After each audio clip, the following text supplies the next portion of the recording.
The air in my own kitchen felt thin, stretched tight. My mother, Karen, stood with her arms crossed, her designer handbag perched on my counter like a judgmental little gargoyle. She never visited my Portland apartment just to say hello. A visit from her was always a summons, a prelude to a verdict I hadn't realized I was on trial for. She picked an imaginary piece of lint from her cashmere sweater. "You're looking well, Jennifer. The city agrees with you." It was a lie, and we both knew it. Her eyes scanned my open concept living space, cataloging the worn-out armchair, the stack of books I hadn't shelved yet, the life that didn't meet her unspoken standards. I lifted my coffee cup. My hand was steady. Years of practice. "It's good to see you, Mom. To what do I owe the pleasure?" She gave a tight, rehearsed smile. This was it. The reason for her pilgrimage from the immaculate suburbs into what she probably considered the wilds of downtown. "It's about Stephanie's wedding," she began, her voice taking on the carefully modulated tone she used for delivering bad news. "It's going to be a beautiful affair. Very elegant. Napa Valley." I nodded slowly, taking a sip of coffee. "I'm sure it will be." She took a breath. "The family has been talking, and we've made a decision. I'm here to let you know so you don't hear it from someone else." My coffee cup rattled against the saucer as I set it down. Just a little. I flattened my palm over it to still the tremor. "You're not invited." The words landed in the quiet kitchen with a dead thud. There was no preamble, no softness, just a clean, sharp execution. I felt the blood drain from my face, a cold tide pulling away from my skin. My throat felt tight as if a fist had closed around it. I stared at her at the perfectly applied lipstick and the unwavering gaze and said nothing. Silence was my only defense, the one thing she never knew how to handle. She shifted the expensive fabric of her coat rustling. She had been expecting tears, an argument, some kind of outburst that would prove her point. My stillness unnerved her. "It's not personal, dear," she continued the lie, even more transparent than the first one. "It's just you know how you can be. You're too dramatic for a classy event like this."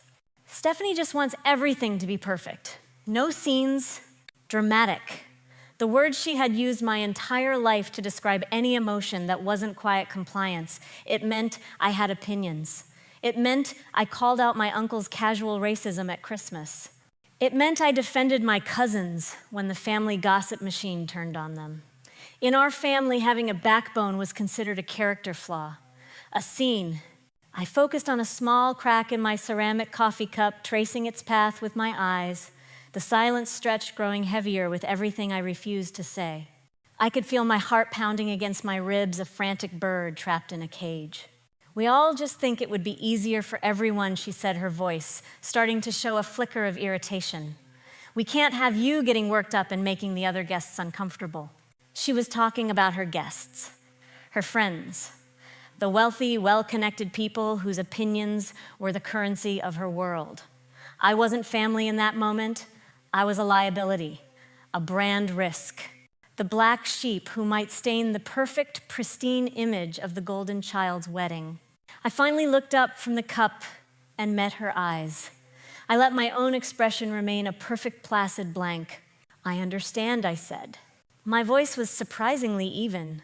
It sounded like it belonged to someone else, a stranger who wasn't having her heart methodically torn out in her own kitchen. My calm reaction confused her. It wasn't the response she had prepared for. You're not upset." I gave a small, empty smile. "Why would I be upset? It's Stephanie's special day. You've all made it clear my presence would detract from that. I respect her wishes." I picked up my phone from the counter, my movements deliberately slow and casual. I opened my calendar and began scrolling through the days as if I was already busy, as if this rejection was nothing more than a minor scheduling conflict. Inside, I was crumbling. But I had learned a long, long time ago that showing my family my pain was like handing them ammunition. They wanted me to be the unstable one. It justified their treatment of me. My mother lingered for another minute, a predator waiting for its prey to show a sign of weakness. When I didn't, she finally huffed, gathering her purse. "Well, good. I'm glad you're being mature about this." She made an excuse about needing to get back to help with some last-minute planning and walked to the door. She didn't hug me. She never did. The moment the door clicked shut behind her, I let out the breath I didn't realize I'd been holding. My legs felt weak and I sank onto a kitchen chair. I stared at the closed door, the silence of the room roaring in my ears. They had done it. They had finally and completely cut me out. And the worst part was they had convinced themselves it was for my own good. For a long time, I just sat there listening to the silence my mother had left behind. The hurt came first, a raw physical ache in my chest. It felt like the grief you feel for a death because in a way, something had died.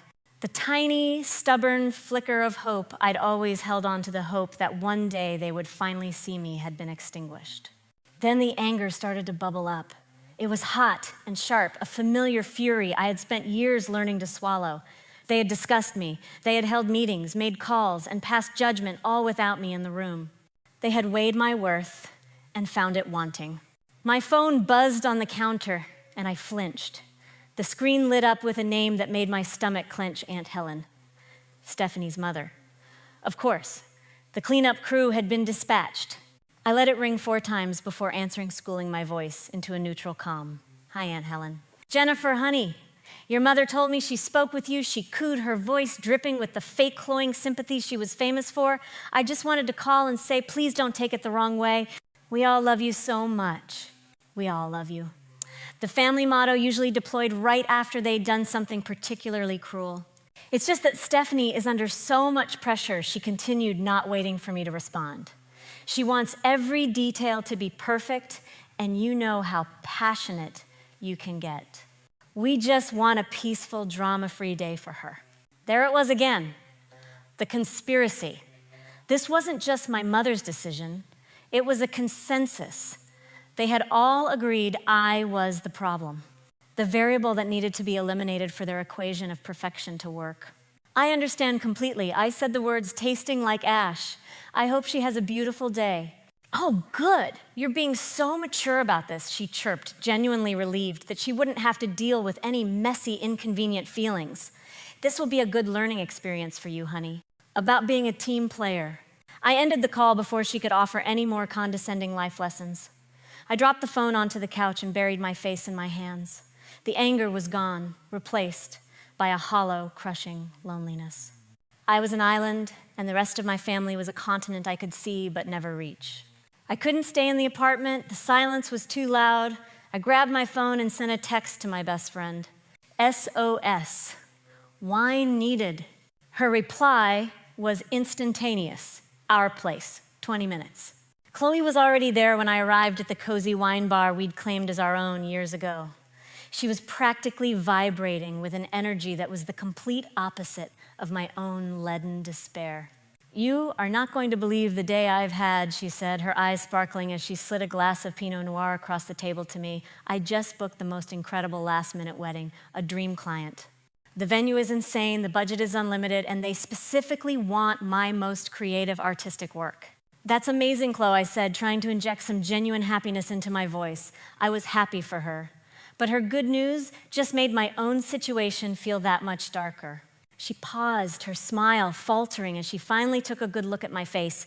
Okay, what's wrong? You look like someone just kicked your puppy. And so I told her. Everything. The calculated visit from my mother, the cold clinical rejection, the label of too dramatic, the follow-up call from Aunt Helen twisting the knife. As I spoke, Chloe's expression shifted from concern to disbelief and then to a slow-burning rage that was far more potent than my own. Are you kidding me? She hissed, her voice low and dangerous. They uninvited you from a family wedding because you have a personality, because you don't just nod and smile when they say something awful. I was never invited in the first place. I corrected, a bitter laugh escaping my lips. They just made sure I knew I wasn't welcome. This is unbelievable. After all the garbage you've put up with from them for years? She shook her head in disgust, taking a long sip of her wine. She stared into her glass for a moment, and I saw an idea begin to form in her eyes. It was a look I knew well. It was her plotting face. You know what? Forget them, she said, leaning forward. Come with me. Come with you where? To this wedding? Next weekend? The idea was absurd. Crashing someone else's perfect day because my own family didn't want me at theirs. Chloe, I can't. I don't want to impose. You won't be imposing, she said, her voice gaining momentum. You'll be working. The couple specifically asked for behind-the-scenes content stuff for their social media. I told them I'd handle it, but you, Jen, this is what you do. You're 100 times better at it than I am. You can be my social media assistant for the day. I'll even pay you. I stared at her, the gears in my mind slowly starting to turn. It was a crazy idea, but it was also a lifeline. A way to not spend an entire weekend marinating in my own rejection, watching Instagram stories of the perfect family celebration I was explicitly banned from. When is it exactly, I asked, my voice barely a whisper. Chloe grinned, knowing she was winning. Next Saturday, the ceremony is at 2 p.m. The words hit me with the force of a physical blow. Next Saturday at 2 p.m., the exact day, the exact time as Stephanie's ceremony in Napa Valley. While my family would be sipping champagne and celebrating their perfect, drama-free world, I could be somewhere else entirely, doing something I was actually good at. The coincidence was so perfect, it felt like a sign. A twisted, beautiful, and deliciously ironic sign. I'll do it, I said, and the decision felt like the first real breath I'd taken all day. A defiant spark ignited in my chest, a feeling I hadn't realized I'd missed. I'll be your social media assistant. Chloe practically squealed. This is gonna be amazing. You're gonna kill it. We spent another hour at the wine bar, but the conversation had shifted. We were no longer talking about my family. We were plotting. Chloe filled me in on the couple Jasmine and Noah and the aesthetic they wanted. I started sketching out ideas on a napkin, my professional instincts kicking in and overriding the hurt. This was my territory. That night, for the first time in a long time, I didn't fall asleep thinking about how to make myself smaller for my family. I fell asleep thinking about hashtags and storytelling angles. The next morning, my research began. It was a professional habit, but it felt deeply personal. I typed a name into the Instagram search bar, Stephanie and David's perfect day.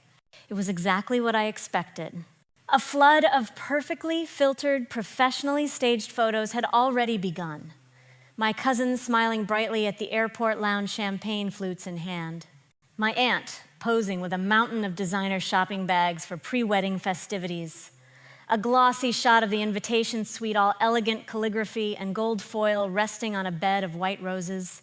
The captions were full of breathless excitement about the wedding of the year and the most beautiful couple. It was a masterclass in curated perfection. Every image was designed to provoke envy. Every post was a performance. It was beautiful, expensive, and utterly soulless. It was my family in a hashtag. I took a screenshot. Professional habit. The drive out to Multnomah Falls with Chloe on Saturday morning was a world away from the Napa Valley glamour shots. We wound through the Columbia River Gorge, ancient forests, thick with moss rising up on either side of us, the air growing cooler and cleaner. It felt raw, powerful, and real. It was everything my family's world was not. When we arrived at the lodge, the difference was even starker. There were no frantic wedding planners barking into headsets, no stressed out relatives arguing over seating charts. There was just a calm, happy hum of anticipation. The bride Jasmine was getting ready in a simple suite overlooking the forest. She was stunning, not because of any elaborate styling, but because of the genuine joy that radiated from her. When Chloe introduced me, she greeted me with a warm, genuine hug. "Jennifer, thank you so much for doing this," she said. "I know it's so last minute, but Noah and I, we just want to share this day in a way that feels real." I pulled out my notebook. "Tell me about your vision. What's the story you want to tell?" She looked at Noah, who had just entered the room, and her entire face softened. He wasn't a supermodel or a titan of industry. He was just a man who was clearly deeply in love with the woman standing next to him. "We want people to see that love doesn't have to be complicated," Noah explained, taking her hand. "We planned this whole thing in 6 weeks. Our families thought we were crazy. They wanted the big church, the country club, the guest list of 300 people we barely know." Jasmine nodded. "We realized we were spending more time talking about other people's expectations than our own relationship, so we scrapped it all. We chose this place, invited only the people who have actually supported us, and focused on one thing: getting married." I stopped writing and just looked at him. Here it was. The antithesis of my family's entire philosophy. They had chosen their connection over the performance. They had prioritized the relationship over the party. They had actively rejected the very pressures that had led to my own family exiling me.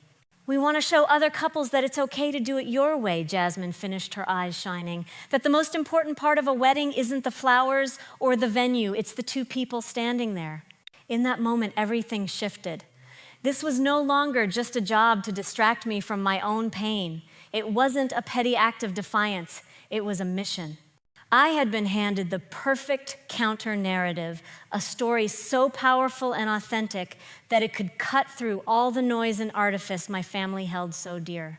They thought I was too dramatic, too real for their perfect wedding.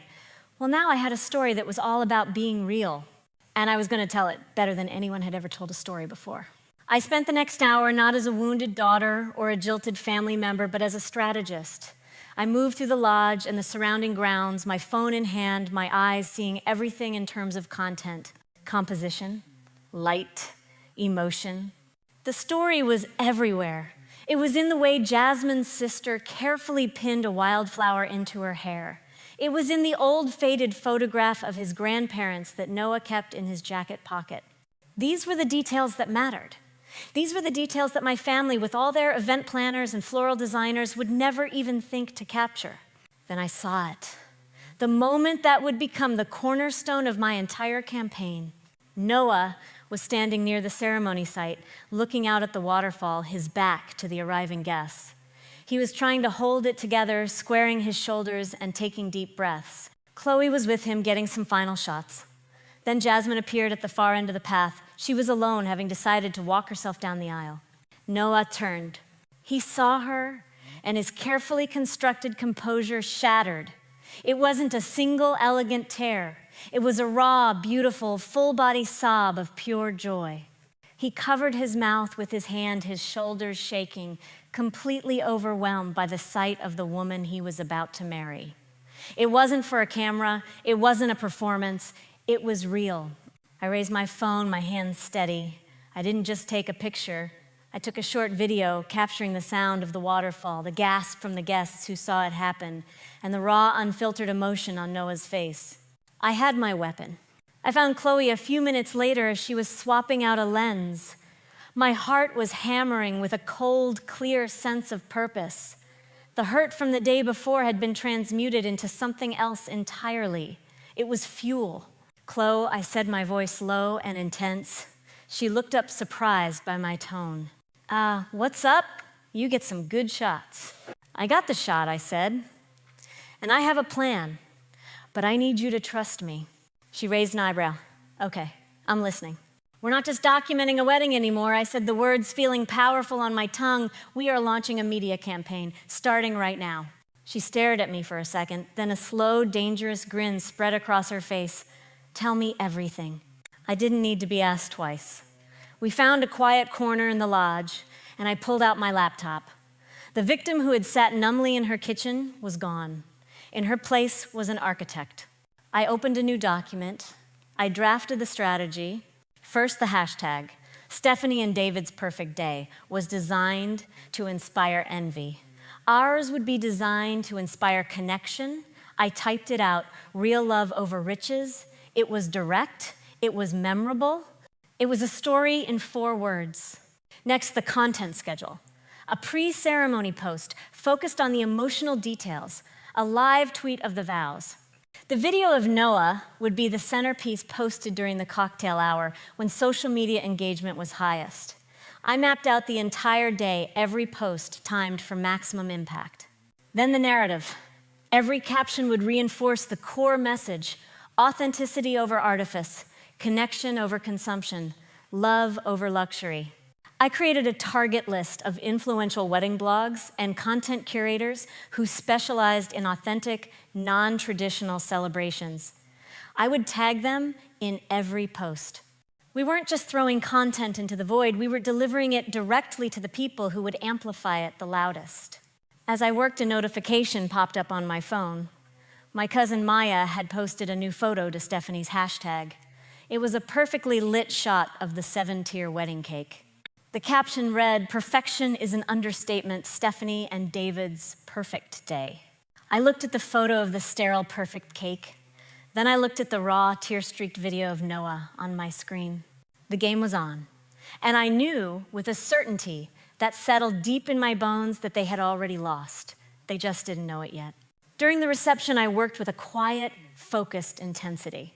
I moved through the celebration, a ghost capturing moments of unfiltered joy, the first dance under a canopy of string lights, the heartfelt, funny speeches from their closest friends, the laughter that echoed off the lodge's old timber walls. With each post, I stuck to the strategy. Every photo was paired with a caption that told a piece of the story. I posted the video of Noah crying as Jasmine walked down the aisle. For the caption, I wrote, "Some moments don't need a filter. They just need to be real. Real love over riches." By the time Chloe and I packed up our gear late that night, a small but steady stream of engagement had begun. A few hundred likes, a handful of deeply felt comments from strangers. "It's working," Chloe whispered, looking over my shoulder at my phone. "People are connecting with it." I just nodded, a small, tired smile on my face. I felt a sense of professional satisfaction, the quiet pride of a job well done. I was so absorbed in the work that I had barely thought about my family, about the party I was missing. For the first time in what felt like forever, I wasn't their problem. I was just myself. I got home well after midnight, exhausted but creatively fulfilled. I plugged in my phone, put it on silent, and fell into a deep, dreamless sleep, completely oblivious to the digital wildfire I had just ignited. Sunday morning, I woke up slowly. The apartment was quiet, filled with soft morning light. I made coffee and sat on my couch, the events of the previous day feeling like a pleasant dream. For a moment, I felt a pang of sadness thinking about my family, but it was distant, muffled. I had created something beautiful yesterday. That was what mattered. I finally picked up my phone, expecting to see a few more notifications. My screen was a wall of them. I blinked, thinking I was still half asleep. It wasn't a few notifications. It was hundreds. My thumb swiped down and the list just kept scrolling. Likes, comments, shares, follows. I opened Instagram, my heart starting to beat a little faster. The posts from the wedding had jumped from a few hundred likes to several thousand. The comments were no longer just a handful. There were hundreds of them from people all over the country. I clicked on the video of Noah. My breath caught in my throat. It had over 50,000 views. I refreshed the page. 75,000. My hands started to shake. This wasn't just good engagement, this was something else. I clicked on the hashtag real love over riches. It was filled not just with my posts, but with people resharing them, talking about them. Several major wedding blogs had already featured the video on their own accounts. The comments were a revelation. They weren't the generic congrats or so beautiful that had populated Stephanie's feed. These were paragraphs. People were sharing their own stories. This is what a wedding should be about. Crying, watching this. My fiancé and I have been so stressed about money and family pressure. This just reminded us of what's really important. Thank you for sharing this. Finally, a wedding that isn't an ad for a luxury lifestyle. Just pure love. More of this, please. My phone started ringing, startling me. It was Chloe. I answered, my voice, unsteady. "Did you see it?" "See it," she screamed, her voice, a mix of shock and pure glee. "Jen, what kind of social media witchcraft did you do? My inbox has exploded. I have more legitimate business inquiries this morning than I got in the last 6 months. Wedding planners, magazines, couples from Seattle to San Diego. What is happening?" I think it went viral. I said the words feeling foreign and unreal. I hung up the phone and stared at the screen at the numbers that were still climbing. The architect had drawn up a blueprint. But I had never imagined, not in my wildest dreams, that I was building something this big. The power of it was terrifying and exhilarating. They had wanted me to be invisible.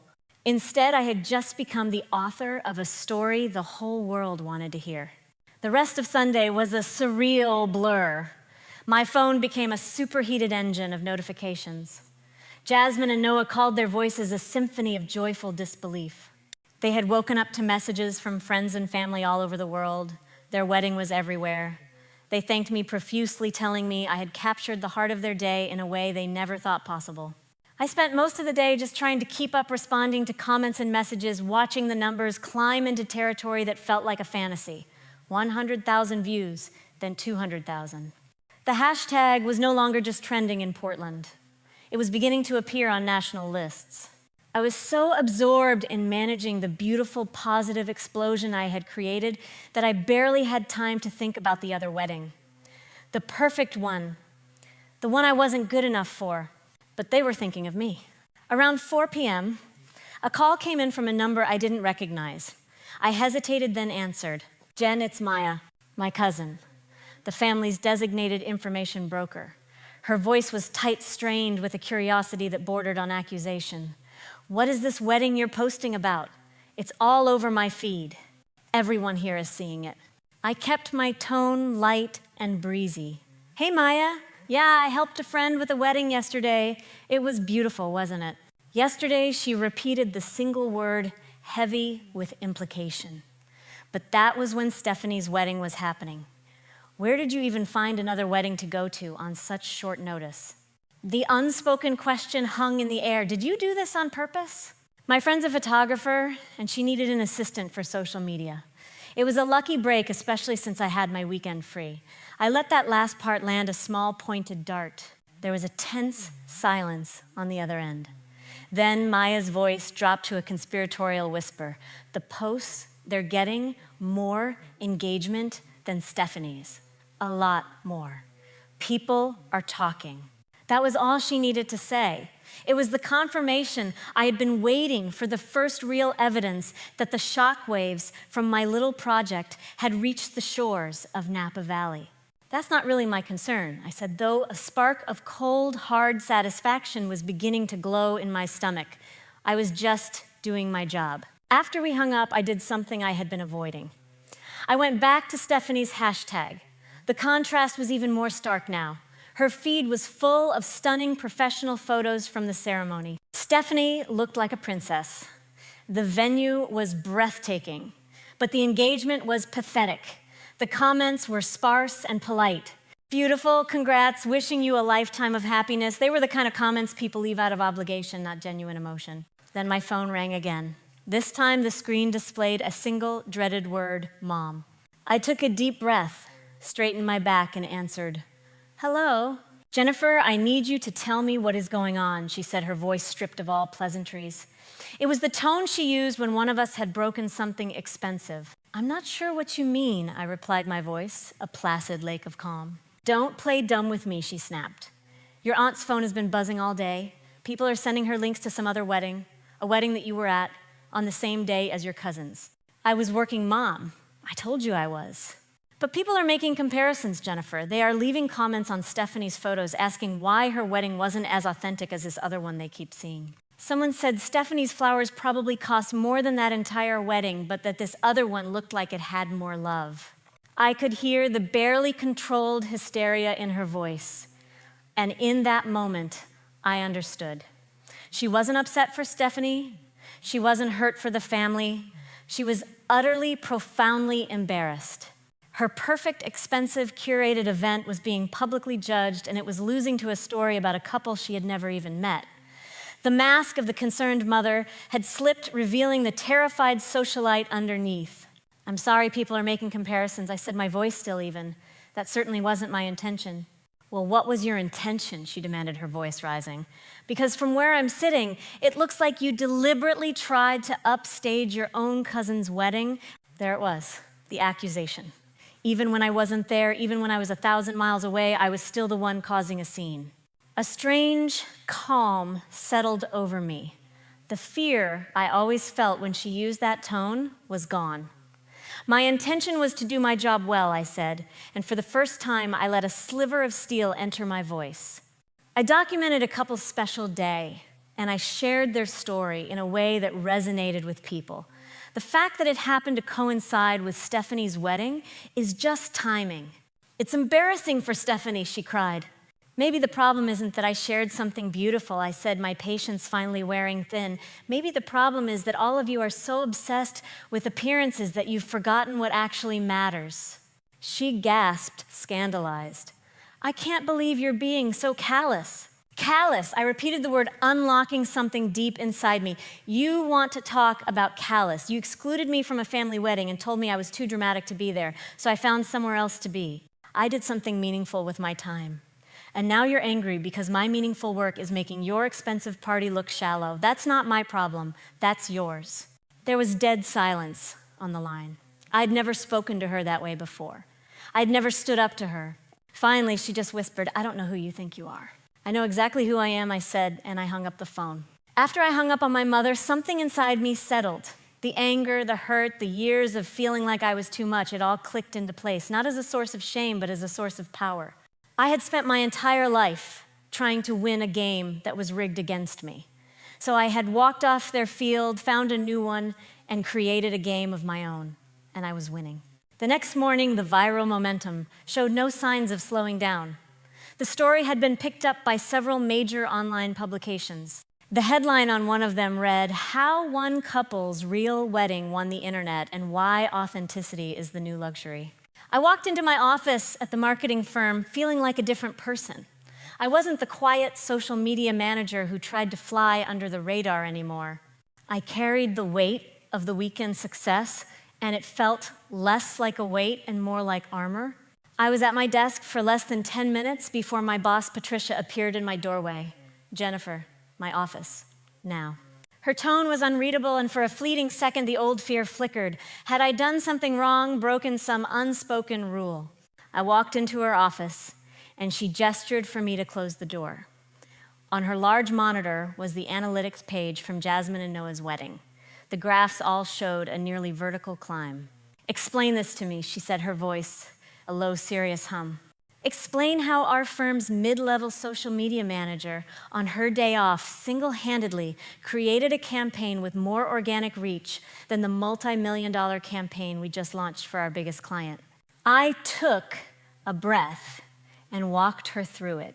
The strategy, the focus on authentic emotion over staged perfection, the way we crafted a narrative that invited people in instead of just showing them pretty pictures. When I finished, she leaned back in her chair, a slow smile spreading across her face. "You didn't just manage a social media account this weekend, Jennifer. You proved a theory I've been trying to sell to our clients for years. Authenticity isn't just a buzzword. It's the single most powerful currency in modern marketing." She slid a folder across the polished surface of her desk. "This is a new contract. I want to offer you a promotion. Creative director of our new authentic content division. You'll build your own team. You'll have your own clients. And your salary will be more than doubled. The job is yours if you want it." I stared at the folder, my mind reeling. Creative director, my own division. The words sounded like they belonged to someone else's life. Everything my family had labeled a flaw, my passion, my emotional honesty, my refusal to accept things that were wrong, my boss was now calling my greatest asset, an asset she was willing to pay a fortune for. I started trying to find the words. Yes, of course, yes. As if on cue, my personal phone, which I'd placed on her desk, began to ring. The caller ID was a number from New York. I instinctively reached to silence it, but Patricia held up a hand. "You should probably take that. When you're having a day like this, you always answer the phone." I picked it up, my heart still pounding from the promotion. "Hello, this is Jennifer." "Jennifer, hi, my name's David Chen. I'm a producer for Sunrise America," the voice on the other end said, fast-paced and professional. "I know this is out of the blue, but we've been following the incredible story of the real love wedding that went viral this weekend. My entire team is obsessed with it." I sank into the chair opposite Patricia's desk, my legs suddenly weak. Sunrise America. The one and only. We're doing a segment this Friday on the tale of two weddings. We want to explore this exact cultural moment, the shift from curated, expensive events to authentic, meaningful celebrations. We would love to fly you, your photographer, friend, and the happy couple, Jasmine and Noah, out to New York to be our featured guests. My mind was a blank screen. I couldn't process the words.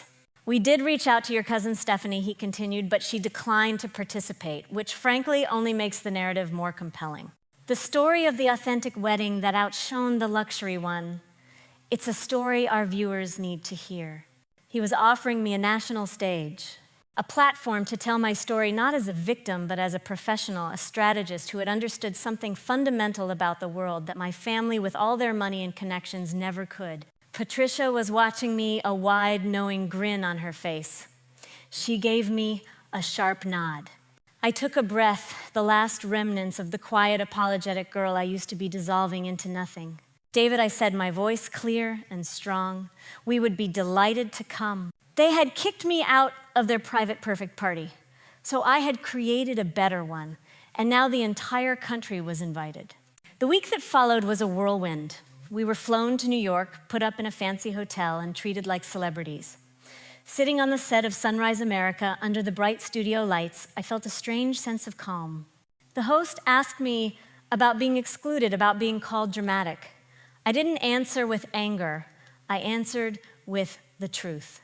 In my family, dramatic was a word for a woman who had an honest, emotional reaction. I said, looking directly into the camera. What I've learned this week is that the world is hungry for that kind of honesty. People are tired of perfect, polished stories. They want something real. The segment was a massive success. Our story, the tale of the two weddings, became a national conversation. And in the middle of it all, I felt a profound sense of peace. I hadn't set out for revenge. I had just set out to do good work. It turned out that doing good work was the greatest revenge of all. A few days after the show aired, I got a call. It was Stephanie. Her voice was quiet, stripped of the brittle confidence I was used to. Jen, I watched the show, she said. You were incredible, and you were right about everything. She told me about her wedding, how she had spent the entire day so racked with anxiety about every detail being perfect that she barely remembered the ceremony, how she had looked at the expensive, beautiful photos and felt nothing. I'm so sorry, Jen, she said, and for the first time, I heard genuine remorse in her voice. We were wrong. I was so focused on having the perfect wedding that I forgot to have a meaningful one. I excluded you because I was afraid of anything real disturbing my perfect picture. Then she asked me something that stunned me into silence. Daniel and I are going to do a vow renewal, just our parents and siblings, somewhere small, and I was hoping you would help me. Not with social media, but with making it feel real. That was the true victory. Not the viral numbers or the television appearance. It was this quiet moment of connection of a family member finally understanding. Not everything was fixed overnight. My mother and I began a long, difficult journey of rebuilding our relationship. The public fallout from the two weddings had shattered the perfect image she had spent a lifetime constructing. For the first time, she was forced to look at the cracks in her own foundation. She started going to therapy. She started listening, and me. My new division at the firm was a runaway success. I hired a team of brilliant creative people, and we worked with brands that wanted to tell honest stories. My reputation grew. I was no longer the black sheep. I was a pioneer. A year after that fateful weekend, I stood backstage in a convention center in San Diego. I was holding a small stack of note cards, my hands perfectly steady. On the other side of the curtain, an audience of 3,000 marketing professionals was waiting. The announcer's voice boomed through the speakers.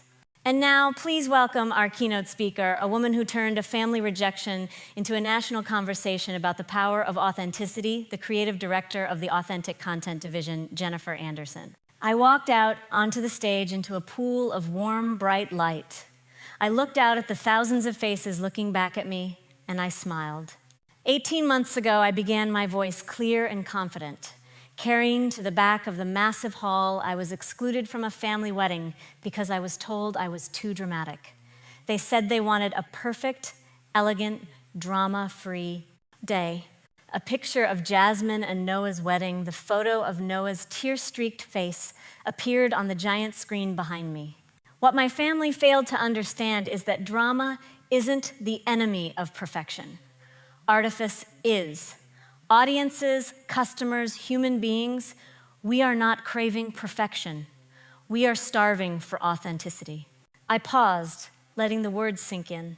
The qualities that made me the black sheep of my family, my passion, my emotional honesty, my refusal to pretend, are the very qualities that now define my success. They thought my authenticity was a liability. It turned out to be my superpower. So my message to you today is this, I concluded, looking out at the sea of inspired faces. Stop trying to be perfect. Start trying to be real.